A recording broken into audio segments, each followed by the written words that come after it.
রহমানির রহিম। আজকে এই অনুষ্ঠানে উপস্থিত ঢাকা 17 আসনের বিভিন্ন সামাজিক অনুষ্ঠানের মঞ্চে উপস্থিত নেতৃবৃন্দ, সামাজিক সংগঠনের মঞ্চে উপস্থিত সম্মানিত নেতৃবৃন্দ, আমার সামনে উপস্থিত ঢাকা 17 অঞ্চলের গুলশান, বনানী, নিকেতন, বারিধারা, বাড্ডা সহ ক্যান্টনমেন্ট সহ সম্মানিত উপস্থিতিবৃন্দ, আসসালামু আলাইকুম। সাংবাদিক ভাইয়েরা, আসসালামু আলাইকুম। এখানে আমি যখন বক্তারা বক্তব্য রাখছিলেন, আমি বসে বসে শুনছিলাম এবং চিন্তা করছিলাম যে কোন কোন বিষয়গুলোকে আমি অ্যাড্রেস করব। প্রথমেই আমাদের ব্যারিস্টার সাদাত যেই পয়েন্টগুলো দিয়ে কথা বলেছে, সাদাতের পয়েন্টগুলো শোনার পরে আমার কাছে মনে হয়েছে যে সাদাত যেই বিষয়গুলো উল্লেখ করেছে, খুব সম্ভবত আমরা যদি চিন্তা করি মোটামুটিভাবে এই সমস্যাগুলো সারা বাংলাদেশেরই সমস্যা। খুব ছোট করে দেখলে বোধহয় আমরা গুলশানে এনেও যদি দাঁড় করে দেখবো যে একই সমস্যা সব জায়গায়। যেমন লেকের কথা বলেছে সাদাত, আমি শিওর আপনারা জানেন, আমরা আমাদের বাসায় এই মুহূর্তে ট্যাপ খুললে যেই পানিটা আসছে, এই পানিটার অধিকাংশটা আসছে মেঘনা নদী থেকে, কিছুটা আসছে শীতলক্ষ্যা নদী থেকে, বুড়িগঙ্গা থেকে বিন্দুমাত্র আসছে না। কেন আসছে না? বুড়িগঙ্গার পানিটা, বুড়িগঙ্গা কিন্তু সবচেয়ে কাছের নদী আমাদের ঢাকা শহরের, কিন্তু আসছে না বিভিন্নভাবে। যেই গুলশান লেক যেভাবে নষ্ট হচ্ছে বা নষ্ট হয়ে যাচ্ছে, যে কারণে এখানে আমরা যেটা শুনেছি সেই কারণ আছে। এছাড়া বুড়িগঙ্গার আশেপাশে বিভিন্ন মিল, ফ্যাক্টরি, ইন্ডাস্ট্রির যে গার্বেজগুলো আছে বা ডেব্রিজগুলো আছে বা ময়লাগুলো আছে, এগুলো সব গিয়ে পড়ে পড়ে বুড়িগঙ্গা নদীর পানিটা একদম পয়জন হয়ে গিয়েছে। আপনারা নিশ্চয়ই প্রায় প্রত্যেকেই কম বেশি দেখেছেন বুড়িগঙ্গা নদীর পানিটা একদম কালো হয়ে গিয়েছে। এবং আমি একজন এই ব্যাপারে এক্সপার্টিস আছে, বেশ কিছুদিন আগে কথা বলছিলাম, তা আমি তখন ওনাকে বললাম, জিজ্ঞেস করলাম যে কিভাবে সমস্যাটা সমাধান করা যায়। পাশ দিয়ে গেলে খুব ভালো স্মেলও হয় না বুড়িগঙ্গা নদীর পানি থেকে। তো ভদ্রলোক তখন আমাকে বললেন যে অ্যাটলিস্ট টেকনোলজি আছে, কিন্তু অ্যাটলিস্ট 2 মিটার করে নদীর রিভার বেডের মাটি 2 মিটার করে সরিয়ে ফেলতে হবে। 2 মিটার মানে প্রায় 6 feet. It is possible, very costly, but it is possible. এটি করা সম্ভব। অর্থাৎ আমি এখানে মূল যেটা কথা বলতেছি যে পানিটা পলিউট হয়ে গেছে, এক নম্বর এটা। দ্বিতীয়ত শীতলক্ষ্যা নদী থেকে মোটামুটিভাবে ঢাকা শহরের অর্ধেকের মতন পানি আসছে। এই শীতলক্ষ্যা নদীর পানি অর্ধেকের মতন পানি নষ্ট, অর্ধেকের মতন আমরা ব্যবহার করতে পারছি। যেহেতু অর্ধেক ব্যবহার করতে পারছি, সেই জন্য এখন মেঘনা থেকে পানি টেনে নিয়ে আসা হচ্ছে। কিন্তু মেঘনার দুপাশে আপনারা যদি খেয়াল করে দেখেন, মেঘনা নদীর দুপাশেও বহুত মিল ইন্ডাস্ট্রি হচ্ছে এবং বাসা বাড়ির বিভিন্ন সুয়েজের লাইন যারা ওখানে বসবাস করছে গিয়ে নদীতে পড়ছে। অর্থাৎ আমরা ধরে নিতে পারি হয়তো বা 15 থেকে 20 বছর এর মধ্যে যদি আমরা এই প্রবলেমগুলোকে অ্যাড্রেস না করি, তাহলে 15 থেকে 20 বছর পরে ঢাকা শহরে মানুষ পানি খেতে বোধহয় পারবে না। ব্যবহার তো বাদই দিলাম, পানি খাওয়া মুশকিল হয়ে যাবে। ট্যাপের থেকে নিয়ে পানি খাওয়া, ফুটিয়ে বলেন যে পানি পাওয়া যাবে না হয়তো। ঢাকা শহরে প্রতিদিন অন অ্যান এভারেজ প্রায় 3 কোটি লিটারের মতন পানির প্রয়োজন হয়। তাহলে চিন্তা করেন, পাশের নদীটা নষ্ট হয়ে গিয়েছে, পরের নদীটা মোটামুটি নষ্ট হচ্ছে, তারপরের নদীটা এখনো ঠিকঠাক আছে কিন্তু নষ্ট হওয়ার উপক্রম হয়েছে। ট্রাফিক জ্যামের কথা বলেছেন, স্বাভাবিকভাবেই অনেক দিন পর দেশে এসেছে, কিন্তু দূর থেকে শুনেছিলাম অনেক কিছু, কিন্তু আসার পরে দেখলাম যে ভিন্ন কিছু। আপনারা এই দেশে ছিলেন, কি হয়েছে না হয়েছে আমি সেই তর্ক বিতর্ক গল্প যেতে চাই না। নর্মালি আমাদের দেশের রাজনীতিতে সাধারণত রাজনীতিবিদ, আমরা যারা রাজনীতি করি, দাঁড়ালে আমাদের যে অপোনেন্ট, সাধারণত তাদের সম্পর্কেই কথা হয়। সম্পর্কে তো কথা হয় না, তাদের বিরুদ্ধেই কথা বলা হয় সাধারণত। This is the regular practice বা নর্মাল প্র্যাকটিস। আমার কাছে মনে হয়েছে যে বিষয়টা বোধহয় অনেক দিন হয়েছে, 50 বছরের উপরে বোধহয় এই প্র্যাকটিসটা হয়ে গেছে। এখন যদি একটু প্র্যাকটিসটা বদলাই, এই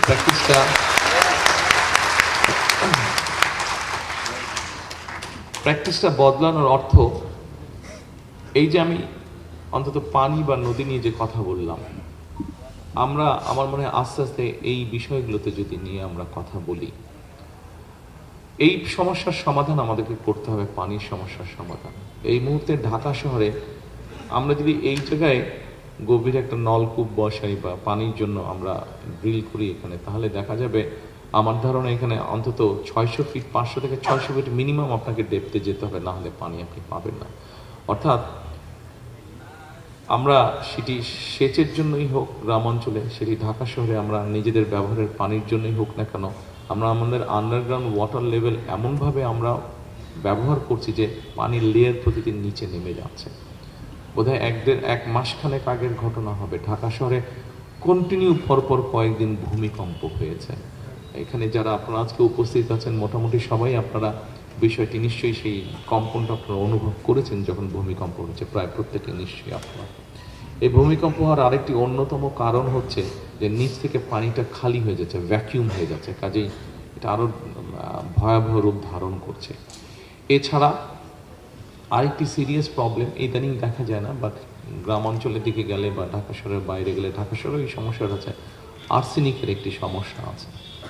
কাজেই এই যে আন্ডারগ্রাউন্ড ওয়াটার, পানি নিয়ে যেহেতু কথা বলছি, লেকের পানি নিয়ে এসছে কথা, বা পানি নিয়ে যেহেতু কথা বলছি, এই জন্যই আমি একটু লম্বা করছি বিষয়টা।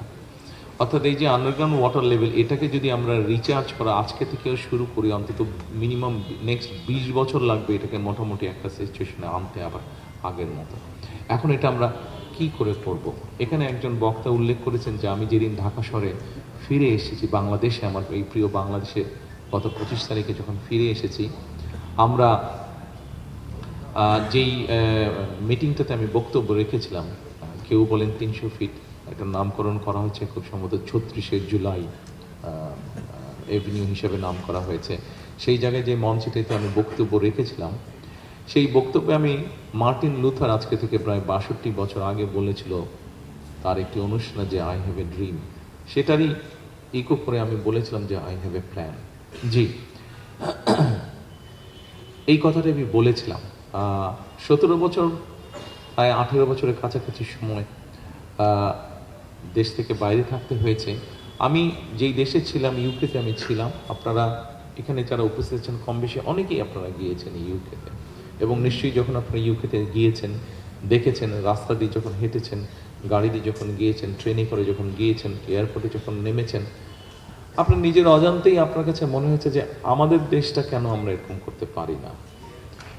এই কথাটা কিন্তু আপনাদের সবার মনে হচ্ছে, আপনি কথাটি আপনি মনে করেছেন, অথবা নিজের অজান্তেই আপনার কাছে মনে হচ্ছে ইস, বাংলাদেশটা যদি এরকম হতো। আমার মনে হয় আমরা যদি সবাই মিলে চেষ্টা করি, তাহলে কিছুটা হলেও আমরা ডিফারেন্স তৈরি করতে পারবো। একটু আগে যেই কথাটা বলছিলাম, আমাদের নর্মাল রাজনীতির নর্মাল প্র্যাকটিস হচ্ছে একজন পলিটিশিয়ান দাঁড়ালেই অন্য দল কি করলো না করলো সেটা আপনার জনগণ দেখেইছে, সেটা আপনারা দেখেছেন, সারা দেশের জনগণ কম বেশি দেখেছে। সেই জন্য আমি মনে করি একটু যদি চেঞ্জ হওয়া উচিত, একটু যদি চেঞ্জ করতে পারে। অর্থাৎ এই যে এতক্ষণ প্রায় কয়েক মিনিট আপনাদেরকে পানির বিষয় নিয়ে কথা বললাম, আমাদের পলিটিশিয়ানরা আমরা যদি পলিসিগুলো নিয়ে কথা বলি, ঠিক আছে, এই পানির যে সমস্যার কথা বললাম, নিশ্চয়ই আপনারা এখন এই সমস্যাগুলো নিশ্চয়ই আপনাদের মনে হতে পারে যে আচ্ছা তাহলে তারেক রহমান আপনার কাছে কি সমস্যার সমাধান আছে? পানি নিয়ে যখন আপনি এত বড় বড় কথা বলছেন, তো সমাধানটা কি আছে? জি, সম্মানিত উপস্থিতিবৃন্দ, সমাধান একটা আছে। এত বৃহৎ যখন এই সমস্যাটা, এটা সমাধানটাও কিন্তু স্লোলি হবে, হুট করে রাত পোহালেই যে সমাধানটা হয়ে যাবে, নট দ্যাট। আমরা যেটা করতে পারি, যেটা খুব সিম্পল জিনিস, এখানে অনেক মুরব্বী বসে আছেন, পেছনে অনেক মুরব্বী আছেন, আমার বয়সী মাঝবয়সী যারা আছেন, আমরা জানি, আমাদের ইয়াং যারা আছেন তারা হয়তো ডকুমেন্টারিতে দেখেছেন। আমার বাবা যখন বেঁচে ছিলেন, শহীদ রাষ্ট্রপতি জিয়া রহমান, ওনার একটি প্রজেক্ট ছিল যেটার জন্য উনি খুব ফেমাস, সেটা হচ্ছে খাল খনন কর্মসূচি। অ্যান্ড ঢাকা শহরে আমরা যারা বসবাস করি, ঢাকা শহরে যখন যারা আমরা বসবাস করি, তারা হয়তো ব্যাপারটার গুরুত্ব আমরা অতটা বুঝি না, কিন্তু যারা গ্রামে বসবাস করেন, জেলা উপজেলা শহরে বসবাস করেন, তাদের কাছে এই জিনিসটা অত্যন্ত গুরুত্বপূর্ণ। তবে আমার মনে হয় বিগত কয়েক বছরে 10-15 বছরে আমার ধারণা এখন ঢাকা শহরে আমরা যারা বসবাস করি, ঢাকা শহরের যারা অধিবাসী আমরা, তারাও বোধহয় খাল খননের প্রয়োজনীয়তা অনুভব করছি আমরা। কারণ ঢাকা শহরে আমরা বিভিন্ন খালগুলো ভরাট হয়ে যাবার ফলে কি সমস্যা হচ্ছে, এটা আমরা ঢাকা শহরে প্রায় 3 কোটি মানুষ বাস করছি, প্রত্যেকেই কোনো না কোনোভাবে এটার পেইনটা আমরা বুঝতে পারছি। কাজেই সম্মানিত উপস্থিতিবৃন্দ, আই হ্যাভ এ প্ল্যানের একটি অংশ হচ্ছে যে আমরা আগামী 12 তারিখে যে নির্বাচন, এই নির্বাচনে ইনশাল্লাহ বাংলাদেশ জাতীয়তাবাদী দল সরকার গঠনে সক্ষম হলে জনগণের ম্যান্ডেট নিয়ে আমরা সমগ্র বাংলাদেশে 20,000-এর মতন কিলোমিটারের মতন খাল আমরা খনন করতে চাই।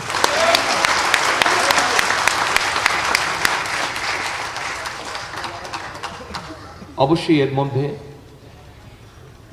এখানে আপনারা যারা আজকে উপস্থিত আছেন, আপনারা এই 17 ভোটার, আপনাদের সামনে আমি দাঁড়িয়েছি, এখানে বক্তারা কম বেশি সবাই বলে গিয়েছেন আমি একটি দলের থেকে এই অঞ্চলের প্রার্থী হয়েছি। আমি আপনাদের ভোটে নির্বাচিত হলে ডেফিনেটলি এখানে যেই খালগুলো আছে সেগুলোর ব্যাপারে আমরা ব্যবস্থা নেব। আর খুব স্বাভাবিকভাবেই যেহেতু এই অঞ্চলে আছি, এই অঞ্চলে যদি মশা বেশি হয়, মশা তাই একা আপনাকে কামড়াবে না, আমাকেও কামড়াবে। ডেঙ্গু হওয়ার পসিবিলিটি যদি আপনার থাকে, যেহেতু আমি আপনাদের সাথেই থাকবো, এই এলাকারই আমি অধিবাসী, এখন ডেঙ্গু আমার হওয়ারও পসিবিলিটি আছে। কাজে আমার যদি নিজেকেও রক্ষা করতে হয়, তাহলে আপনাকেও আমার রক্ষা করতে হবে। আপনাকে রক্ষা করতে পারলেই আমি রক্ষা করব। সম্মানিত উপস্থিতিবৃন্দ, আমার মনে হয় আরেকটি সমস্যা বোধহয় আছে। একটু আগে আমি বলেছি যে এখানে অনেকেই আপনারা আছেন যারা আপনারা ইউকেতে গিয়েছেন, লন্ডনে গিয়েছেন। আপনারা 25 তারিখে যখন আমরা নামলাম, স্বাভাবিকভাবেই প্রায় 17 বছর আগে যখন দেশ ছেড়ে চলে যেতে বাধ্য হয়েছিলাম, আমার কাছে 25 তারিখে নামার পরে মনে হলো আমি যতটুকু সবুজ দেখে গিয়েছিলাম, মনে হয় সবুজের পরিমাণ অনেক কমে গিয়েছে। ঢাকা শহরের সবুজের পরিমাণ আমার কাছে মনে হচ্ছে অনেক কমে গিয়েছে। যখন প্রথম দিন তো বুঝে উঠতে পারিনি, কারণ প্রথম দিন চারিদিকে এত মানুষ, আমি শুধু মানুষের ভিড় দেখেছি, আমি পরিষ্কার বাইরে কিছু দেখতে পারিনি। পরের দিন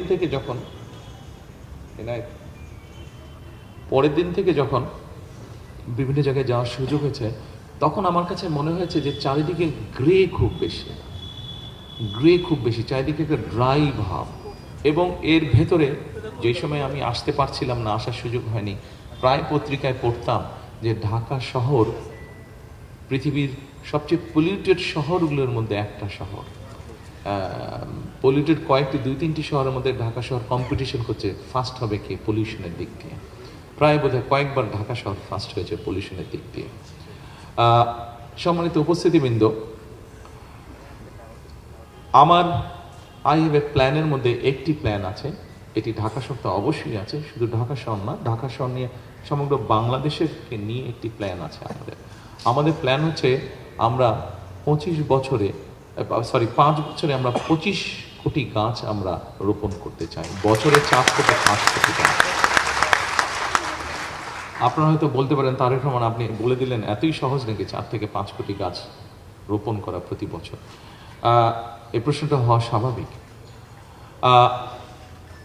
আপনাদের কারো হয়তো জানা আছে, সবার জানা না থাকলেও আমাদের যে 465টির মতন উপজেলা আছে, 465টি উপজেলার প্রত্যেকটি উপজেলায় একটি সরকারি নার্সারি আছে।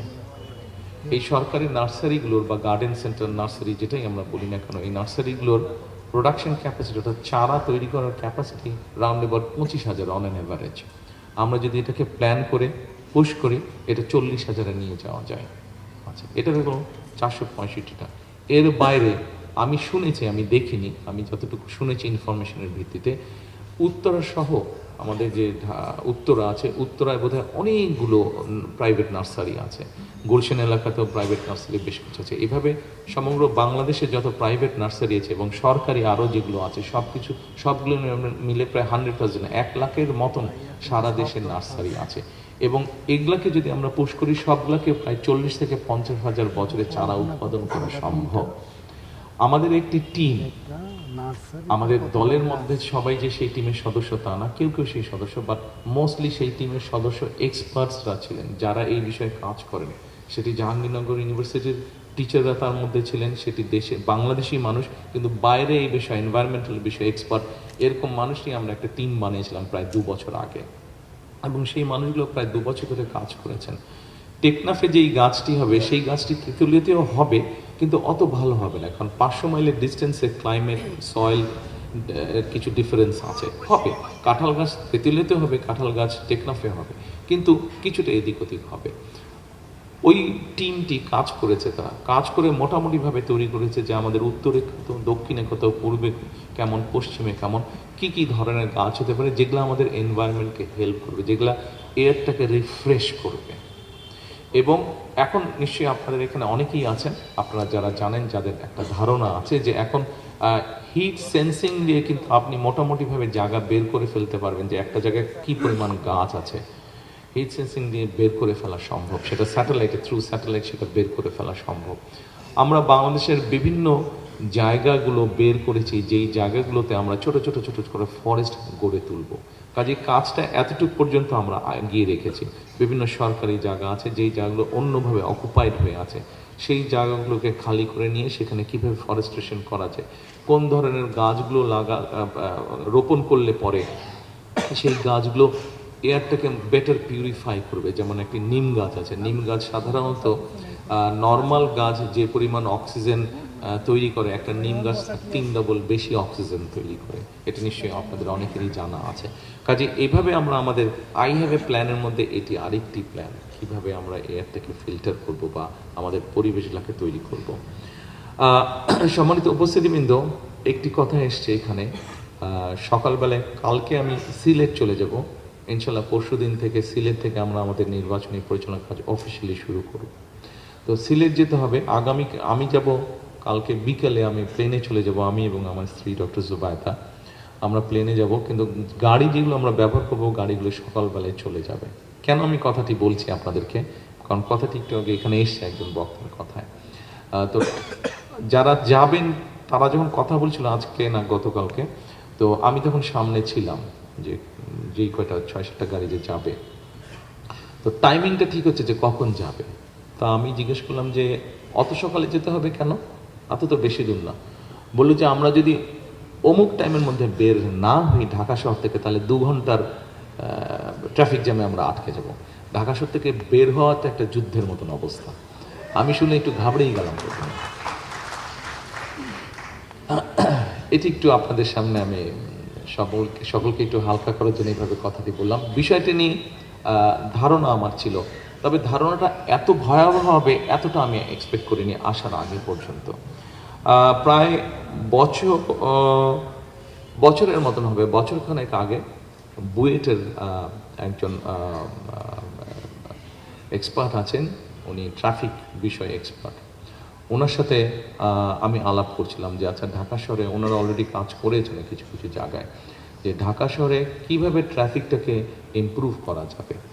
আমরা অনেকগুলো আসার পরে তো আমি দেখেছি, এর আগে পত্রপত্রিকায় দেখেছি যে ফ্লাইওভারগুলো ঢাকা শহরে করা হয়েছে, ফ্লাইওভার দিয়ে গাড়ি ঘোড়া চলাচল করছে, কিন্তু ফ্লাইওভার দিয়ে ঢাকা শহরে 3 কোটি মানুষ থাকে, 3 কোটি মানুষের মধ্যে আমি এটি একটি পেপারে পড়েছিলাম, তাদের রিসার্চ আমি পড়েছিলাম যে এই 3 কোটি মানুষের মধ্যে খুব সম্ভব 17 থেকে 20% মানুষ শুধুমাত্র ফ্লাইওভার ইউজ করবে ঢাকা শহরে, আর বাকি সব মানুষ কিন্তু ফ্লাইওভারের বাইরে থাকছে। সো কি পরিমাণ অর্থ ব্যয় করা হয়েছে, আপনি যেরকম পাবলিক রিসোর্স কি পরিমাণ স্পেন্ড করা হয়েছে, কিন্তু শুধুমাত্র ম্যাক্সিমাম 20% মানুষ এই ফ্লাইওভারের সুবিধা পাচ্ছে। আমি ভদ্রলোকের সাথে কথা বলেছিলাম যে সলিউশন কি হতে পারে, যেহেতু উনি এক্সপার্ট, সেই জন্য আমরা তো যদি এখানে আমরা বসি আমরা সব সলিউশন দিয়ে দিতে পারবো, কিন্তু সেই সলিউশন কিন্তু আসলে সলিউশন হবে না। আমাদেরকে যেই বিষয়ের এক্সপার্ট তার সাথে সেই বিষয়ে কথা বলতে হবে এবং তাদের কাছ থেকে মতামত নিয়ে কাজটি করতে হবে। তো উনি যেহেতু এই বিষয়ে এক্সপার্ট, ওনার সাথে আমি কথা বলেছিলাম, শামসুল হক সাহেব। এটি আমি, আপনারা যারা ইউরোপে গেছেন আপনারা দেখেছেন, ইউকেতে গিয়েছেন বা ইউরোপের বিভিন্ন দেশে গিয়েছেন, আপনারা দেখেছেন যে পাবলিক ট্রান্সপোর্টটাকে ডেভেলপ করার মাধ্যমে কিন্তু সমস্যার সমাধান করা সম্ভব ম্যাক্সিমাম ক্ষেত্রে। ব্রিটেনে আমি দেখেছি যে সেই দেশের এমপি বলেন, মন্ত্রী বলেন, তারা পাবলিক ট্রান্সপোর্টে কিন্তু ঘোরাফেরা করছে, সেটা বাসে হোক, সেটা ট্রেনে হোক, টিউবে হোক, তারা ঘোরাফেরা করছে। আমরা নিশ্চয়ই পারবো, কেন পারবো না? ওরা যদি পেরে থাকে আমরাও পারবো। তবে বিষয়টা হচ্ছে এখানে যে কিভাবে পাবলিক ট্রান্সপোর্টটাকে ডেভেলপ করা যায়, সেটি মোনোরেল হতে পারে। Metro rail costly, metro rail থেকে লেস কস্টলি হচ্ছে মোনোরেল, এবং ওটাকে ওনাদের বক্তব্য এক্সপার্টের হিসাবে ওনারা যে আমাকে যেটা প্রেজেন্ট করেছেন যে সেটা মনোরেলটাকে বসানো ইজি, আবার আপনি ওটাকে কন্টেনের মতন আবার আরেক জায়গায় নিয়ে গিয়েও বসাতে পারবেন, এবং ওটার খরচও কম। খরচ কম হলে স্বাভাবিক ওটার ভাড়াও কম হবে, সাধারণ মানুষের চলাচলের জন্য ওটা সুবিধা হবে। কাজে মনোরেলগুলোকে আমরা ওনাদের এক্সপার্টদের বক্তব্য অনুযায়ী বনানীর ভিতর দিয়ে যে 11 নম্বর রোড, এটার ভিতর দিয়ে আমরা মনোরেল নিয়ে যেতে পারবো। মনোরেল নিয়ে আমরা মেট্রো রেলের যেখানে করা হয়েছে এটাকে তো আমরা ভেঙে ফেলতে পারবো না, কারণ এখানে অলরেডি জনগণের অর্থ খরচ হয়ে গেছে। কাজে এই মনোরেলটাকে নিয়ে আমরা কানেক্ট করতে পারবো মেট্রো রেল, যেখান থেকে ও আবার চলে যেতে পারবে বিভিন্ন জায়গায় একটা মানুষ। সো আবার মোহাম্মদপুরের ভিতর দিয়ে আমরা মনোরেল নিয়ে এসে ওখানে যে কানেক্টিভিটি আছে মেট্রো রেলের, সেখানে আমরা কানেক্ট করতে পারবো। সো এইভাবে করে আমরা ট্রাফিকটাকে কমাতে পারবো। কারণ যতই আমরা শহরকে এক্সপ্যান্ড করি না কেন, শহর আমরা এক্সপ্যান্ড যত করবো ট্রাফিক ততই বাড়তে থাকবে, গাড়ি ঘোড়া ততই বাড়তে থাকবে। কিন্তু আমরা যদি পাবলিক ট্রান্সপোর্টটাকে, অর্থাৎ পাবলিক ট্রান্সপোর্টটাকে যদি আমরা অন্তত এরকম একটা স্টেজে আনতে পারি যেখানে এখানে যারা মঞ্চে বসে আছেন অথবা আমার সামনে যারা বসে আছেন, আমরা যদি কমফোর্ট ফিল করি যে হ্যাঁ পাবলিক ট্রান্সপোর্টে আমরা চলাচল করতে পারবো, সেক্ষেত্রে কিন্তু ট্রাফিক কনজেশন অনেক ক্ষেত্রে কমে আসবে। পৃথিবীর অন্য দেশেও আমরা এটা দেখছি যে আমাদের সামনে যেহেতু ওরকম আছে, উদাহরণ হচ্ছে, কাজে আমাদের যে আমরা নিশ্চয়ই করতে পারবো সেটা। এটা এটা এটা এটা গেল ট্রাফিক জ্যামের কথা, যে ট্রাফিক জ্যামটি কথা বললেন। প্রিয় সম্মানিত উপস্থিতিবৃন্দ, আই হ্যাভ এ প্ল্যানের মধ্যে আমি কয়েকটি আপনাদের সাথে আলাপ করলাম। আমাদের এখানে আপনারা যারা আজকে উপস্থিত আছেন, আপনাদের মধ্যে ব্যবসায়ী আছেন, আপনাদের মধ্যে নিশ্চয়ই লয়ার আছেন, আপনাদের মধ্যে নিশ্চয়ই ফিজিশিয়ান আছেন, আপনাদের মধ্যে বিভিন্ন প্রফেশনের মানুষ আছেন, টিচার আছেন। আমরা যদি একটা জিনিস খেয়াল করে দেখি, এবং এখানে এই মুহূর্তে যদি আমরা খেয়াল করে দেখি বাংলাদেশের পপুলেশনের ডায়নামিকটা যদি আমরা খেয়াল করে দেখি, তাহলে আমরা দেখব যে আমাদের প্রায় 40 মিলিয়ন, মানে 4, 4.5, 5 কোটির মতন হচ্ছে ইয়াং মানুষ। আমাদের ইয়াং মানুষ, আমাদের সমাজে অনেকগুলো সমস্যা আস্তে আস্তে তৈরি হচ্ছে, সেটা ড্রাগ রিলেটেড হোক, বিভিন্ন রকম সমস্যা তৈরি হচ্ছে, এবং স্বাভাবিকভাবে এই সমস্যাগুলোর ভিতরে আমাদের ইয়াং জেনারেশন যারা মেম্বার তারা এটার মধ্যে ইনভলভ হয়ে যাচ্ছে। এখন কথা হচ্ছে যে কেন তারা হচ্ছে, কি কারণে তারা হচ্ছে? অনেকগুলো কারণ থাকতে পারে, আমরা হয়তো সব কারণ আলোচনা করলে মেইন বেসিক কয়েকটি কারণ যদি আমরা আলোচনা করি। ইয়াং জেনারেশনের মেম্বার যারা এরকমভাবে ডিরেলড হয়ে যাচ্ছে বা বিভিন্ন কিছুতে ইনভলভ হয়ে যাচ্ছে, একটি কারণ হচ্ছে যে স্বাভাবিক বয়স যখন কম থাকে, ইয়াং থাকে, তার যে এনার্জিটা থাকে, তার যেই শারীরিক এবং মানসিক যে এনার্জিটা থাকে, এটা তো কোথাও তাকে বার্ন করতে হবে। আপনি যখন তাকে সেই স্কোপটা না দিবেন, তখন তো সেটা সে স্বাভাবিকভাবে এমন কোনো এক জায়গায় সে বার্ন করবে যেটা তার জন্য বা সমাজের জন্য বা পরিবারের জন্য ভালো না। আমরা আমাদের এডুকেশন, আমরা ইনশাল্লাহ গভর্নমেন্ট ফর্ম করতে সক্ষম হলে আমাদের এডুকেশন, স্পোর্টস, কালচার এবং সায়েন্স, এই কয়েকটাকে নিয়ে আমরা একটা কম্বাইন্ড একটা কাজ করতে চাইছি। অর্থাৎ যেটা করতে চাইছি সেটা হচ্ছে যে আমরা স্পোর্টসটাকে প্রফেশনালিজমের মধ্যে নিয়ে আসতে চাইছি। আমাদের যেমন ডাক্তার তৈরি হবে, আমাদের ছেলেমেয়েদের থেকে যেরকম ডাক্তার তৈরি হবে, আমাদের ছেলেমেয়েদের থেকে ইঞ্জিনিয়ার তৈরি হবে, আর্কিটেক্ট তৈরি হবে, লয়ার্স তৈরি হবে, ঠিক আমাদের ছেলেমেয়েদের মধ্যে থেকে প্রফেশনাল ফুটবলার হতে পারে, প্রফেশনাল ক্রিকেটার হতে পারে, প্রফেশনাল বাস্কেটবল প্লেয়ার হতে পারে, কেন হতে পারবে না? অন্য দেশের বাচ্চারা হতে পারলে কেন আমাদের দেশের বাচ্চারা হতে পারবে না? আমাদের দেশের বাচ্চাদের মধ্যে থেকে ভালো আর্টিস্ট তৈরি হতে পারে। আমরা যেটা করতে চাইছি, এডুকেশন সিস্টেমটাকে আমরা একটু রিঅর্গানাইজ করতে চাইছি। কেমন সেটা সংক্ষেপে আপনাদের সামনে আমি তুলে ধরি। সেটা হচ্ছে যে মূল যে এডুকেশনটা আমাদের থাকবে, সেই এডুকেশনটার মধ্যে আমরা স্কুলে গেলে সেটা প্রাইমারি থেকে শুরু করে একদম সেকেন্ডারি ক্লাস 12 পর্যন্ত, আমরা ক্লাস 1 থেকে 12 পর্যন্ত যদি মোটামুটি একটা ধারণা নেই আমরা যে স্কুলগুলোতে কী কী সাবজেক্ট থাকে, বাংলা থাকে, ইংরেজি থাকে, ভূগোল থাকে, অঙ্ক থাকে, বিজ্ঞান থাকে, পলিটিক্যাল সায়েন্স থাকে, বা ক্লাস ভেদে বিভিন্নভাবে আস্তে আস্তে সাবজেক্ট বাড়তে থাকে বা কমতে থাকে। আমরা যেটা চিন্তা ভাবনা করছি যে আমরা বাচ্চাদেরকে, বাংলা তো আছে, বাংলার পাশে আমরা ইংরেজি ল্যাঙ্গুয়েজটার উপরে একটু জোর দিতে চাচ্ছি। আমরা ইংলিশ ল্যাঙ্গুয়েজের উপর একটু জোর দিতে যাচ্ছি, যাতে আমাদের বাচ্চাদের ইংলিশ ল্যাঙ্গুয়েজ, এখন শুধু সাধারণত যেসব ফ্যামিলির বাচ্চারা প্রাইভেট স্কুলে যাচ্ছে হয়তো তাদের ইংলিশটা মোটামুটিভাবে ভালো আছে, কিন্তু আমরা চাচ্ছি ওভারঅল আমাদের পাবলিক স্কুল যেগুলো আছে সেগুলোতে আমাদের বাচ্চারা যাতে ইংরেজি ভালো বলতে পারে। এবং সেকেন্ডারি লেভেলে যাওয়ার পরে আমরা একটা থার্ড ল্যাঙ্গুয়েজ ইন্ট্রোডিউস করতে চাচ্ছি, বাংলা, ইংরেজি এবং থার্ড একটা ল্যাঙ্গুয়েজ ইন্ট্রোডিউস করতে চাচ্ছি।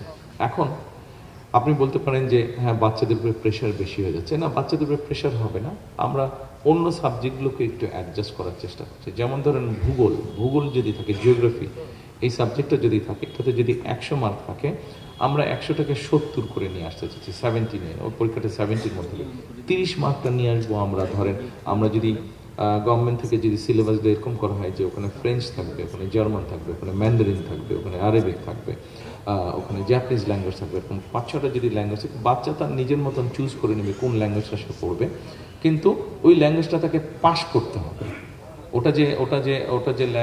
ওই সাবজেক্টটা কম্পালসারি হবে, ম্যান্ডেটরি হবে সাবজেক্টটা, কাজে ওখানে ওকে পাস করতে হবে। সো ও একটা এক্সট্রা ল্যাঙ্গুয়েজ শিখলো।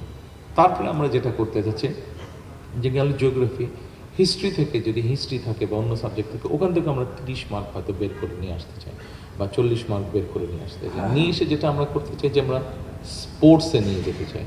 প্রত্যেকটা বাচ্চাই কোনো না কোনো একটা খেলা পছন্দ করে। সাধারণত আমাদের দেশের মানুষের যে ফিজিক্যাল স্ট্রেংথ সব কিছু বিবেচনা করে আমরা কতগুলো স্পোর্টসকে আমরা ডিসাইড করেছি যে এই স্পোর্টসগুলো। এখন স্বাভাবিকভাবে আমাদের বাচ্চাদেরকে যদি বাংলাদেশের মানুষকে যদি ম্যারাথন দেন আপনি, অলিম্পিকে যে ম্যারাথন হয়, পারবে না, জেনেটিক কারণে আমাদের পক্ষে সম্ভব নয় সেটা। আমাদের প্র্যাগমেটিক রিজন থাকতে হবে, জেনেটিক কারণে আমাদের মানুষের ওই স্ট্যামিনাটা নেই, পারবে না।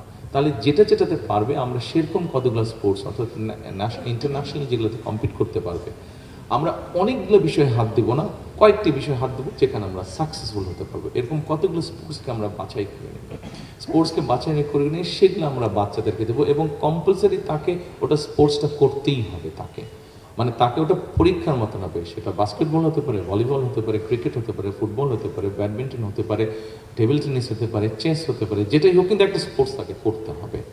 আচ্ছা, এই গেল একটা। এরপরে আমরা চাচ্ছি যে আমাদের বাচ্চাদেরকে আমরা আর্ট এবং কালচারে, দেখুন যে কোনো মানুষ শুধু যে একটা সার্টিফিকেটের জন্য পড়ালেখা করলো, খুব ভালো মার্ক পেলো, কিন্তু তার মধ্যে যদি আর্ট না থাকে, কালচার না থাকে, তাহলে আমি মনে করি যে পরিপূর্ণ মানুষ হচ্ছে না। কিন্তু একটা মানুষের ভিতরে আর্ট এবং কালচার থাকতে হবে, ওই নলেজটা থাকতে হবে। আমরা সেই জন্য আমার নিজের যেরকম ছোটোবেলা থেকে সম্ভব হয়নি, এটা আমার নিজের দোষেই সম্ভব হয়নি। ইটস নট দ্যাট যে আমার প্যারেন্টস আমাকে দিতে পারেনি, নট দ্যাট, বাট এফোর্ড করতে পারেনি, নট দ্যাট, বাট বাংলাদেশে এরকম অনেক ফ্যামিলি আছে যাদের প্যারেন্টসরা, বাচ্চার হয়তো ইচ্ছা আছে গিটার বাজানো শিখবে, বাচ্চার হয়তো ইচ্ছা আছে গান গাইতে শিখবে, বাচ্চার হয়তো ইচ্ছা আছে বাঁশি বাজানো শিখতে চায়, কিন্তু প্যারেন্টস হয়তো এফোর্ড করতে পারছে না। আমরা এই ব্যবস্থাটা গভর্নমেন্ট বা স্টেট থেকে আমরা করতে চাই। আমরা এরকম কতগুলো মিউজিক থাকবে, আর্ট থাকবে, ছবি আঁকতে ব্যবস্থা থাকবে, অর্থাৎ তাকে কোনো একটা করতে হবে, এবং এটাও হয়তো আরেকটা সাবজেক্ট থেকে মার্ক নিয়ে এসে এখানে আমরা দেবো। টোটাল মার্ক হয়তো 1000-এর মধ্যেই হবে, কিন্তু সাবজেক্ট ওয়াইজ থাকবে। অর্থাৎ আপনি দেখেন এই বাচ্চাটা যখন ক্লাস 10 বা 12 পার হবে, তারপরে ক্লাস 10 বা 12 পার হবে, সে যদি বাংলাটা তো জানেই, তার নিজের ল্যাঙ্গুয়েজ, মাদার টাং সে জানবে, ইংলিশটাও যদি জানে সে ভালো, এবং সাথে যদি একটা, সেটা জাপানিজ ল্যাঙ্গুয়েজ হোক, সেটা জার্মান ল্যাঙ্গুয়েজ হোক, এক থার্ড ল্যাঙ্গুয়েজ যদি জানে, সে যদি আপনার ভালো একটা মিউজিক্যাল ইকুইপমেন্ট, সেটা গিটার হোক, পিয়ানো হোক, সেটা ফ্লুইট হোক, যে কোনো একটা ইকুইপমেন্ট যদি বাজাতে পারে, সে যদি আপনার একটা স্পোর্টসে যদি ভালো হয়ে থাকে, এই কোয়ালিটিগুলো যদি থাকে, তাহলে সে শহরের বাচ্চাই হোক, সে গ্রামের বাচ্চাই হোক, সে যে কোনো লেভেলের বাচ্চা হোক না, সে যখন বাইরে যাবে বা দেশের ভিতরে কোনো জায়গায় যাবে, কোনো একটা জবের জন্য যাবে, নিশ্চয়ই তার কোয়ালিটিটা অনেক বেটার হবে, যে কোনো কম্পিটিশনে সে টিকবে, যার এতগুলো কোয়ালিটি আছে। এটা আমার সেন্স বলে, আমার মনে হয় আপনারা খুব একটা ডিসএগ্রি করবেন না। আমরা এইভাবে এডুকেশন সিস্টেমটাকে তৈরি করতে চাইছি, এইভাবে সময় লাগবে, কিন্তু ইনশাল্লাহ আমরা করবো, আপনারা সহযোগিতা করলে ডেফিনেটলি পারবো। এখন আমি যদি আপনাদের কাছে একটি মতামত চাই, আপনাদের কাছে, যে এতক্ষণ পর্যন্ত আমি আমার আই হ্যাভ এ প্ল্যানের যেই অংশগুলো আমি আপনাদের সাথে শেয়ার করলাম, আপনারা কি মনে করেন this can make a difference? যে আমরা যদি এগুলো ইমপ্লিমেন্ট করতে পারি, this will make an difference. আপনারা কি মনে করেন এটা? Thank you so much. আপনারা যদি মনে করেন তাহলে আমাদের সুযোগ আসলে আমরা তখন উৎসাহ করে কাজগুলো করতে পারবো। এরপরে আরেকটি বড় সমস্যা, নিউ জেনারেশন নিয়ে যে বলছিলাম, আরেকটি বড় সমস্যা এর মধ্যে একটু অ্যাড করিনি। এর মধ্যে একটা বিষয় আছে, এই বিষয়টা যে শুধু বাংলাদেশে না আছে তাও নয়, এটা আমি বাইরেও দেখেছি আছে, বাট এই বিষয়টি খুব জরুরি। আমরা এই মুহূর্তে যেই দেশগুলোকে খুব আমাদের সামনে এক্সাম্পল হিসেবে নিয়ে আসি, বেশ কয়েকটি দেশ, আমরা কোরিয়াকে আনি, আমরা তাইওয়ানকে আনি, আমরা ভিয়েতনামকে নিয়ে আসি বিভিন্নভাবে, যে ওরা গত 15 বছরে, গত 20 বছরে ওরা অনেক ডেভেলপ করেছে। খুব ইজিলি যখন আমরা বলি, আমরা এই দেশগুলোর কথা বলি যে বিভিন্নভাবে তারা খুব ফাস্ট র্যাপিড তারা ডেভেলপ করে গেছে। তারা ডেভেলপ করার একটি কারণ হচ্ছে, অনেকগুলো কারণের মধ্যে একটি কারণ হচ্ছে যে তারা তাদের মানুষদেরকে ভোকেশনাল এবং টেকনোলজিক্যাল ইনস্টিটিউশনগুলোকে তারা সুন্দরভাবে গড়ে তুলেছে। ভোকেশনাল ইনস্টিটিউটগুলো তাদের দেশে যেটা আছে এবং টেকনোলজিক্যাল ইনস্টিটিউশন যেগুলো আছে সেখানে, এবং তারা তাদের মানুষদেরকে, তাদের ইয়াং জেনারেশনকে তারা উৎসাহিত করেছে, উৎসাহ দিয়েছে তারা যে যেন এইগুলোতে বাচ্চারা যায়। গতকালকে যেরকম আমার সাথে সুইডিশ অ্যাম্বাসেডার, সুইজারল্যান্ডের অ্যাম্বাসেডারের কথা হচ্ছিল, সে বলছিল যে আমরা তোমাদেরকে, যখন আমি এগুলো শেয়ার করেছিলাম, বলে যে আমরা তোমাদেরকে এগুলোতে হেল্প করবো। তার আগে চাইনিজ অ্যাম্বাসেডারের সাথে করছিল, সে বলছিল এটা খুব ভালো যে তোমাদের চিন্তা ভাবনা, যদি তোমরা এই পলিসি নাও আমরা তোমাদের হেল্প করবো, কারণ আমরা এইভাবে অ্যাডভান্স করেছি, আমরা এইভাবেও আমাদের যেটা চিন্তা আছে, আমাদের যেটা চিন্তা আছে, যেমন অলরেডি ব্রিটিশ হাইকমিশনের সাথে এর মধ্যে কয়েকবার আমার কথা হয়েছে, ব্রিটিশ হাইকমিশন যখন এই যে এডুকেশনের যে বিষয়গুলো বললাম, এটাতে অলরেডি তারা অসম্ভব ইন্টারেস্ট করেছে, যে ল্যাঙ্গুয়েজ কোর্স, জার্মান অ্যাম্বাসেডার বলেছে যে আমরা তোমাদেরকে শেখাবো, ফ্রেঞ্চরা বলেছে যে আমরা তোমাদেরকে হেল্প করবো যদি তোমার ফ্রেঞ্চ ল্যাঙ্গুয়েজ ইন্ট্রোডিউস করতে চাও। আমি যে ফাইন, ভেরি গুড। কাজে অলরেডি সহযোগিতার হাত আমরা পেয়েছি।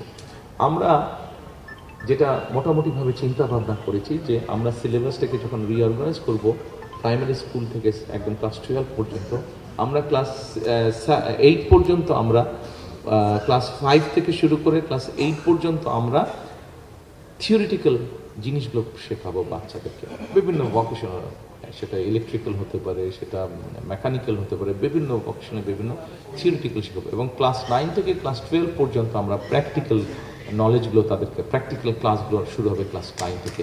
এভাবে জিনিসটা আমরা আস্তে আস্তে করে তুলেছি। অর্থাৎ একটা বাচ্চা যখন আর্ট জানবে, মিউজিক পারবে, 3টে language, second and third language তার যখন থাকবে একটা, সাথে যদি তার ভোকেশনাল একটা ট্রেনিং থাকে, থিওরিটিক্যাল অ্যান্ড প্র্যাকটিক্যাল, আমার তো মনে হয় সেই বাচ্চাটাকে পৃথিবীর কোনো দেশে কেউ আটকে রাখতে পারবে। এবার আমরা আসি ভোকেশনাল কথা আপনারা বলেছি। ভোকেশনাল এটা তো স্কুলে থাকছে, এর বাইরে আমাদের হিউজ ইয়াং জেনারেশন আছে। আমাদের প্রায় অ্যাবাউট 1 মিলিয়ন, 10 লাখের মতন মানুষ প্রতি বছর বিদেশে যাচ্ছে। এর মধ্যে প্রায় 700,000, প্রায় 7 লাখের মতন মানুষ, 6.5 থেকে 7 লাখের মতন মানুষ যারা যাচ্ছে বাইরে, এরা হচ্ছে প্রায় 7 লাখের মতনই আপনি বলতে পারেন মানুষ যাচ্ছে, এরা আনস্কিল হিসেবে যাচ্ছে। ফলে এরা যে যাচ্ছে, এরা বেচারারা পরিশ্রম করছে, এই মানুষগুলো পরিশ্রম করছে, পরিশ্রম করে ডলার দেশে পাঠাচ্ছে, কিন্তু ভ্যালু অ্যাড হচ্ছে না, ভ্যালু অ্যাড হচ্ছে না। আমরা যদি একটু রিজনাল হিসেবে দেখি, দেখবেন যে মিডল ইস্টে বেশি যাচ্ছে, এবং মিডল ইস্টে কোন এলাকার অধিকাংশ মানুষ যাচ্ছে, বাংলাদেশের কোন রিজনের মানুষ যাচ্ছে, চিটাগং বেল্টের মানুষ। আপনি যদি মক্কা যান, মদিনা যান, সৌদি আরবের বিভিন্ন জায়গায় যান, মিলছে দেখবেন যে ম্যাক্সিমাম মানুষ চট্টগ্রাম, নোয়াখালী, কুমিল্লা এই অঞ্চলের মানুষ বেশি যাচ্ছে। আপনি যদি ইটালিতে যান, ইটালিতে আপনি দেখবেন যে অধিকাংশ বাংলাদেশের সাথে দেখালে, 10 জনের সাথে দেখালে দেখবেন 7 জন মানুষ কোন অঞ্চলের বলেন তো? ইয়াস, ফরিদপুর, ফরিদপুর, শরীয়তপুর, এই অঞ্চলের মানুষ বেশি যাচ্ছে। আমরা যেটা আমাদের প্রাইমারি চিন্তাভাবনার মধ্যে আছে, আমরা অলরেডি গভর্নমেন্টের একটা ডিপার্টমেন্ট আছে, এই ডিপার্টমেন্টটা আপনার কাজ করে এই এই এই ধরনের কাজ করে, মানে বিদেশে পাঠানো। কিন্তু ওই ডিপার্টমেন্টের একজনের সাথে আমি প্রায় কয়েক মাস আগে আলাপ করেছিলাম, তাদেরকে সেভাবে গভর্নমেন্ট থেকে এনকারেজ করা হয়নি, তাদের বিভিন্ন জিনিস আটকে আছে। যেমন আমাকে উদাহরণস্বরূপ বলছিল যে বেশ কিছুদিন আগে সাউথ কোরিয়া থেকে একটা টিম এসেছিল, সেই টিমটা এসে তারা খোঁজ করছে, তারা ওয়েল্ডার চাচ্ছে, ওয়েল্ডার মানে ঝালাই করবে একটার সাথে একটা ঝালাই। আপনাদের মনে হতে পারে ব্যাপারটা তো খুব ইজি, কিন্তু তারা খুঁজে পায় নাই। এটাও আপনার কাছে মনে হতে পারে যে তাহলে হয়তো সবারই মনে প্রশ্ন আসবে, এটা নিশ্চয়ই তারা ঠিকভাবে খোঁজে নেয়। নাহলে আমরা তো রাস্তাঘাটে চলতেই দেখি কত ওয়েল্ডার, দোকানপাটে দেখছি যে এই যে ওয়েল্ডিং করছে, গাড়ির জিনিসপত্র ওয়েল্ডিং করছে। না, তারা খুঁজছিল আন্ডার ওয়াটার ওয়েল্ডার, পানির নিচে ওরা জাহাজ তৈরি করে, পানির নিচে ওয়েল্ডিং করবার কাজ, এবং একজনও খুঁজে পায়নি। আপনাদের সকলকে আমি বলি তাদের স্যালারি কত ছিল জানেন? $3,000 US, 3,000 তারা যদি পেত। পরে তারা বলেছে যে ভাই আমরা নিজেরাই তৈরি করে নেবো, তোমরা আমাদেরকে লোক দাও। তো এখন যেই ডিপার্টমেন্টেরটার কথা বলেছিলাম, আমি বললাম যে ভাই তোমরা কি আমাদেরকে একটা হেল্প করতে পারবা? বলে স্যার বলেন কি হেল্প। আমি যে আমাদের নর্মালি যে মানুষগুলো যে যাচ্ছে, এই মানুষগুলো যারা যেখানে যাচ্ছে আগামী 5 থেকে 10 বছর পৃথিবীর কোন কোন দেশে, পৃথিবীর কোন কোন দেশে কি কি ধরনের চাকরি বাকরির চাহিদা আছে, আমাদেরকে কি এরকম কোনো একটা স্ট্যাটিস্টিক্স তৈরি করা, রিসার্চ তৈরি করা সম্ভব? তারা আমাকে বলে যে ইয়েস পসিবল, এটা পসিবল। আমরা ওই কাজটি মোটামুটি চেষ্টা করছি করার জন্য, এবং এই ক্ষেত্রে আমরা আমাদের এমবাসিগুলো লাগবো, তাদের ব্যবহার করবো, এবং তাদেরকে আমাদের যেটা পরিকল্পনা আছে তাদেরকে আমরা টার্গেট দিয়ে দিব যে তোমার এখানে আগামী সে ধরেন মিডল ইস্টে, সৌদি আরবে ওরা এক্সপ্যান্ড করছে, অনেক ইনফ্রাস্ট্রাকচার তৈরি করছে, তাদের বিভিন্ন রকম ইঞ্জিনিয়ার লাগবে, ওয়েল্ডার লাগবে, বিভিন্ন রকম প্লাম্বার লাগবে, কি ধরনের কেমন লাগবে সেটি তারা তৈরি করছে। যেমন ধরেন আমরা জাপানের কথা যদি তুলনা করি, এই মুহূর্তে আমরা যদি জাপানের পপুলেশন ডায়নামিক দেখি, জিনিসটা দেখি, তাহলে তাদের কি ধরনের পপুলেশন। আমাদের এখানে যখন ইয়াং পপুলেশনের সংখ্যা বেশি, almost half of the population বলা যায়, অ্যাটলিস্ট হাফের কাছাকাছি মোটামুটি। জাপানে কিন্তু আপনারা নিশ্চয়ই অনেকেরই ধারণা আছে, জাপানে ঠিক অপোজিট, কিন্তু ওখানে এলডারলি মানুষের সংখ্যা বেশি, ইয়াং পপুলেশনের সংখ্যা কম। এখন এই কারণে দুটো সমস্যার মধ্যে জাপান পড়ে গিয়েছে। কি সমস্যায় পড়ে গেছে? এক, তাদের ফার্মিং ল্যান্ডগুলোতে তারা প্রপার লোক পাচ্ছে না ফার্মিং ল্যান্ড ফার্মিংয়ে কাজ করার জন্য। দুই, যেহেতু এলডারলি মানুষের সংখ্যা ওখানে বেশি, সেই জন্য তাদের কেয়ারার প্রয়োজন। নেপাল থেকে চলে যাচ্ছে মানুষ জাপানে কেয়ারের কাজ নেই, ইন্দোনেশিয়া থেকে চলে যাচ্ছে, বাংলাদেশ থেকে যেতে পারছে না, কারণ প্রপার ট্রেনিংয়ের ব্যবস্থা নেই, অ্যান্ড প্রপার ল্যাঙ্গুয়েজ, তাদের একটা গ্রেড 4 একটা এরকম কিছু আছে যে ল্যাঙ্গুয়েজে পার হতে হয়, জাপানিজ ল্যাঙ্গুয়েজে, সেইটা নেই বাংলাদেশে। আমরা প্রাইমারি ডিসকাশন তাদের সাথে করেছি, তারা বলেছে ভাই ওখানে একটা অর্গানাইজেশন, তারা নিজেরাই সব কিছু করবে, শুধু আমাদেরকে কিছু ইনফ্রাস্ট্রাকচার সাপোর্ট বা কিছু সাপোর্ট তাদেরকে দিতে হবে, তাহলেই আমরা এখান থেকে ট্রেনিং দিয়ে আমরা আমাদের দেশের মানুষগুলোকে, আমাদের দেশের ছেলে মেয়েদেরকে আমরা পাঠাতে পারবো। তার মানে চিন্তা করেন কী পরিমাণ জব ক্রিয়েশন হবে। একটু আগে আমি বলেছিলাম যে ভ্যালু অ্যাডের কথা, সেই ভ্যালু অ্যাড করতে পারবো আমরা। একটু আগে যে বলছিলাম যে কোন এলাকায় কোন দেশের, কোন বাংলাদেশের কোন জোনে, কোন এরিয়াতে কোন এলাকার মানুষ বেশি যায়, বা আচ্ছা আপনারা বলেছেন যে ইটালিতে শরীয়তপুর বা ফরিদপুর এই অঞ্চলের মানুষ আছে। আমাদের চিন্তাভাবনা আমাদের যেটা আছে যে ফরিদপুর এরিয়াতে যেই ভোকেশনাল ইনস্টিটিউশনগুলো আমরা করব, ঠিক সিমিলার প্রবলেম কিন্তু আপনার একই প্রবলেম, পপুলেশনের একই প্রবলেম ইটালিতেও আছে। সেই জন্য ওইখানকার যে ভোকেশনাল ইনস্টিটিউট হবে এবং ল্যাঙ্গুয়েজ ইনস্টিটিউট হবে, সেখানে আমরা ইটালির ল্যাঙ্গুয়েজের উপরে জোর দেবো, এবং ওখানে যেই টাইপের কাজগুলো হয় সেখানে আমরা ভোকেশনাল ওইভাবে ডিজাইন করার চেষ্টা করব যে ওখানে যাতে ওই কাজের উপযুক্ত ট্রেনিংগুলো হয়। ঠিক একইভাবে সৌদি আরবে থেকে চিটাগং, নোয়াখালী এই দিকের মানুষ বেশি যাচ্ছে সৌদি আরবে। সৌদি আরবে যেই টাইপের কাজের মানুষ যাচ্ছে, কাজের জন্য মানুষ যাচ্ছে, আমরা ওখানকার ভোকেশনাল ইনস্টিটিউটগুলোকে ওইভাবে আমরা গড়ে তুলতে চাই, প্ল্যানিং করছি, এবং ওখানে আমরা অ্যারাবিক কোর্সটাকের উপরে এমফেসাইজ দেব, যে যেহেতু ওখানকার বেশিরভাগ মানুষ মিডল ইস্টার্নে আছে, এইভাবে করে আমরা পুরো জিনিসগুলোকে ডিজাইন করতে চাচ্ছি। এরপরে আসছে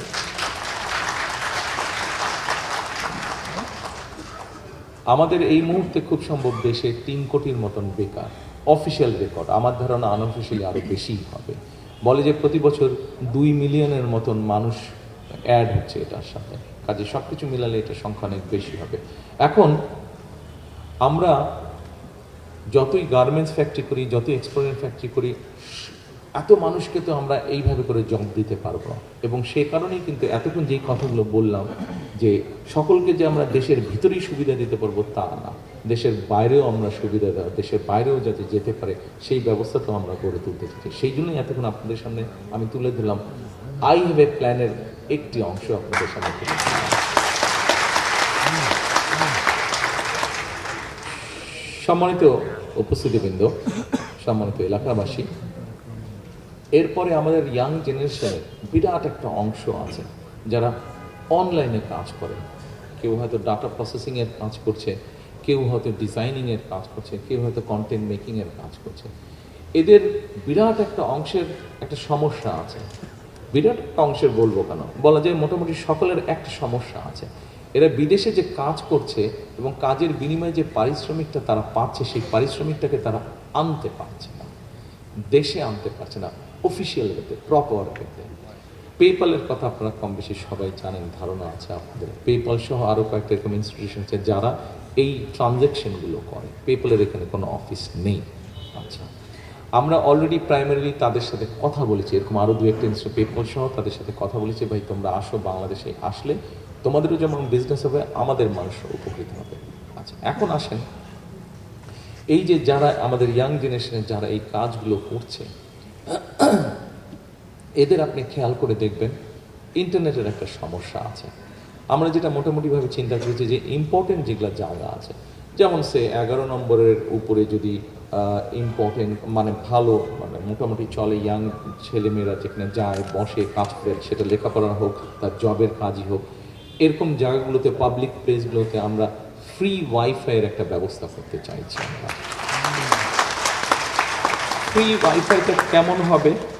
ফ্রি মানে পুরোপুরি ফ্রি না, কিন্তু একটু ভিতরে একটা ছোটখাটো রহস্য আছে, ওটা এক্সপ্লেন করছি আপনাদের সামনে।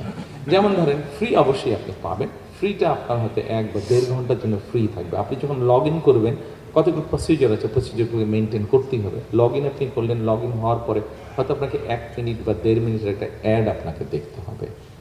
আপনাকে অ্যাডটা দেখতে হবে, অ্যাডটা শেষ হয়ে যাওয়ার পরে আপনি কানেক্ট হয়ে যাবেন। আপনি 1 ঘন্টা বা 1.5 ঘন্টা আপনি ফ্রি তখন কাজ করতে পারবেন। সেটা আবার 1-1.5 ঘন্টা পরে আবার ওটা ডিসকানেক্ট হবে, আপনাকে আবার লগ ইন করতে হবে, আপনাকে আবার 1 মিনিট বা 1.5 মিনিটের একটা অ্যাড আপনাকে দেখতে হবে। আমরা এইভাবে জিনিসটাকে সেট আপ করতে চাইছি এবং আস্তে আস্তে এটা দেখছি। আমার ধারণা এই সাপোর্টটা যদি আমরা তৈরি করতে পারি, এই ইনফ্রাস্ট্রাকচার এবং সাপোর্টটা যদি তৈরি করতে পারি, আমাদের ইয়াং জেনারেশনের বহু ছেলে মেয়েকে আমরা হেল্প করতে পারবো। এখন আসুন, একটু আগে যে বললাম তারা যারা কাজ করছে, যেমন ধরেন কন্টেন্ট মেকার যারা কাজ করছে, এই কন্টেন্ট মেকারদের কাজ করতে গিয়ে পেমেন্টের একটা সমস্যা হচ্ছেই তাদের, অথবা তাদের কোনো ওয়ার্ক স্পেস তেমন নাই। যারা ডিজাইনিংয়ের কাজ করছে তাদের হয়তো ওয়ার্ক স্পেস ঠিকভাবে নাই। যারা ডাটা প্রসেসিংয়ের কাজ করছে তাদের হয়তো ওয়ার্ক স্পেস নাই। আমরা দেখেছি কয়েক বছর আগে যারা এই দেশ থেকে পালিয়ে গিয়েছে, যারা এই দেশের মানুষের ভোটের অধিকার কেড়ে নিয়েছিল, তাদেরকে আমরা দেখেছি in the name of making IT park. অনেক বড় বড় বাংলাদেশের বিভিন্ন জায়গায়, খুব সম্ভবত এরকম বোধহয় 43টার মতন আছে, 43টার মতন IT park, in the name of IT park Virat building বানিয়েছিল তারা, কিন্তু ওই বিল্ডিংটাতে কোনো কাজ হয় না। অনেকগুলা বন্ধ হয়ে পড়ে আছে, অসামাজিক কাজ হয়, এবং অনেকগুলোতে আপনার কমিউনিটি সেন্টার হচ্ছে, বিয়ে শাদী হচ্ছে, মানুষের জন্মদিন পালন হচ্ছে আইটি পার্কের মধ্যে। আমরা যেটা পরিকল্পনা গ্রহণ করছি, এটা ফর্চুনেটলি হোক বা যে কারণে কোইন্সিডেন্টলি হোক, এই most of the IT park এগুলো আবার দেশের বিভিন্ন ইউনিভার্সিটি বা ইউনিভার্সিটি ক্যাম্পাস যেগুলো আছে সেগুলোর কাছাকাছি জায়গায় হয়েছে, খুব বেশি সেগুলো থেকে দূরে না। এবং আমাদের এই ইয়াং জেনারেশনরা সাধারণত ওই এলাকার মধ্যে মোস্টলি থাকে যারা এসব কাজ করে। আমরা ঠিক করেছি এই আইটি পার্কগুলোকে আমরা অ্যাক্টিভেট করব। এখানে প্রথমত আমরা ফ্রি ওয়াইফাই পুরাটাতে ব্যবস্থা করব। দ্বিতীয়ত, এরকম কাজ যারা করে তারা যদি তাদের অথেন্টিকেটি মানে আইডি দিতে পারে, জেনুইন দিতে পারে যে ইয়াস ও এরকম কাজের সাথে জড়িত, he is into IT business, ও হয়তো ট্রেডিং করছে অনলাইনে, ও হয়তো ডিজাইনিংয়ের কাজ করছে, ও হয়তো ডাটা প্রসেসিংয়ের কাজ করছে, তাহলে ওকে আমরা ওখানে একটা ফ্রি ওয়ার্কিং স্পেস দেবো। তাকে আমরা ফ্রি একটা ওয়ার্কিং স্পেস দেবো।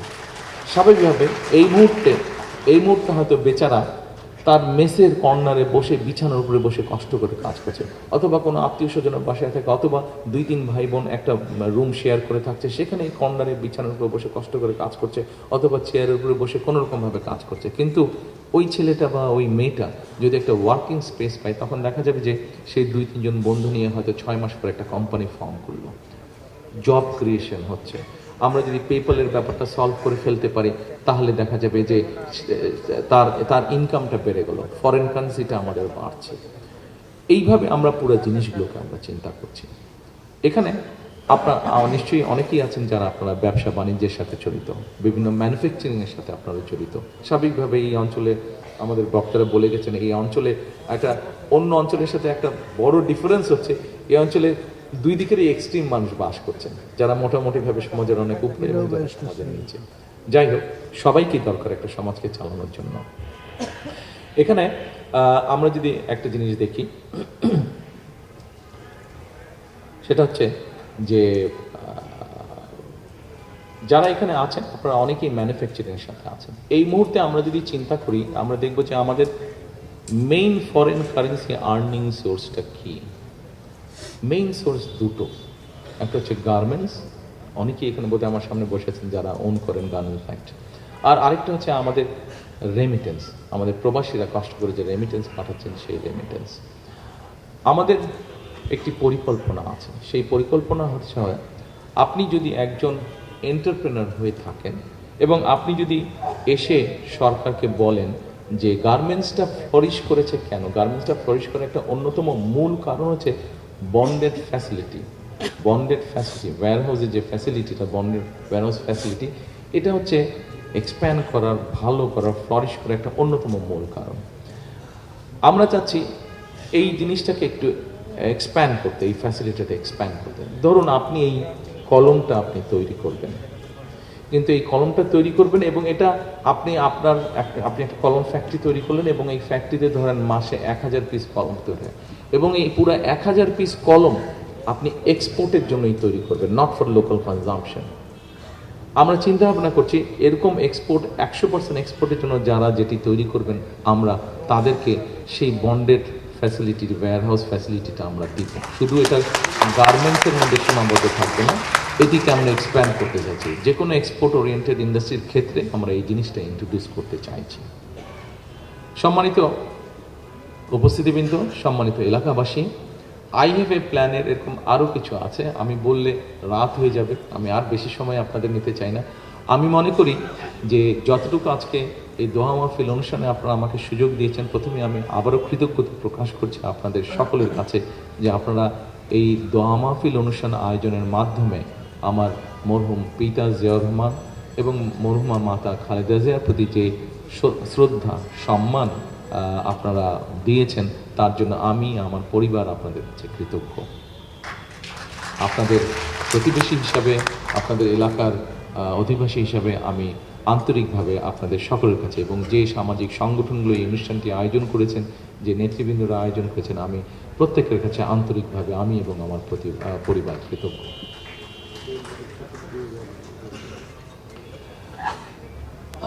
সম্মানিত উপস্থিতিবৃন্দ, আমি স্বাভাবিকভাবে আমি বাংলাদেশে একজন পলিটিক্যাল অ্যাক্টিভিস্ট হিসেবে পরিচিত। আমার একটা তো পুড়ে যাচ্ছে যে কোন তারেক জিয়া খালেদা জিয়ার ছেলে বা জিয়া রহমানের ছেলে, বাট আমার মূল পরিচয় যে আমি politician and there is a election after few weeks. আজকের এই দোয়া মাহফিল অনুষ্ঠানে যেহেতু আমি আপনাদের এলাকার অধিবাসী, আপনাদের প্রতিবেশী, আপনাদের এখানে অনেকেই নিশ্চয়ই আছেন যারা আপনারা এই এলাকায় বেড়ে উঠেছেন, বড় হয়েছেন। আমিও এই এলাকাতেই কিন্তু বড় হয়েছি, বেড়ে উঠেছি, কাজে আমি আপনাদেরই একজন। তো যেহেতু আমি একজন পলিটিক্যাল অ্যাক্টিভিস্ট, একজন পলিটিশিয়ান এবং কয়েকদিন পরে ইলেকশন, স্বাভাবিকভাবেই ইলেকশন রুলের বাধ্যবাধকতার কারণে আর 24 ঘন্টা পরে হয়তো বলতে পারবো, এখন বলতে পারছি না, কিন্তু কি বলতে চাইছি নিশ্চয়ই আপনারা বুঝতে পারছেন।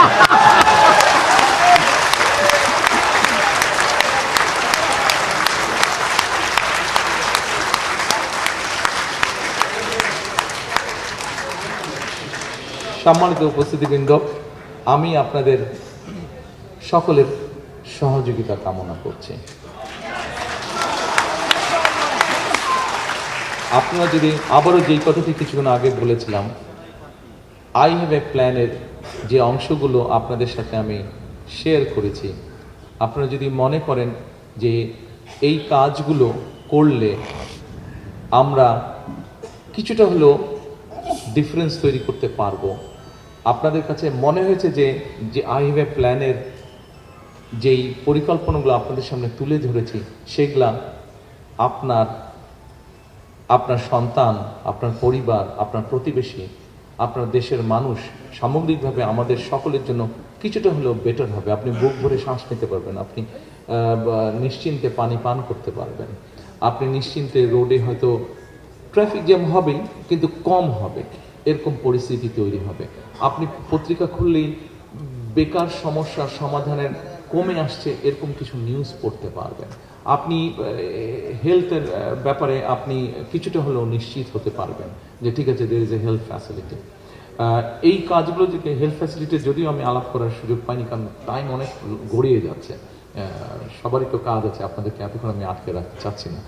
তো এই কাজগুলো যদি মনে করেন যে করলে ভালো হবে, তাহলে আমি আপনাদের সহযোগিতা যাচ্ছি।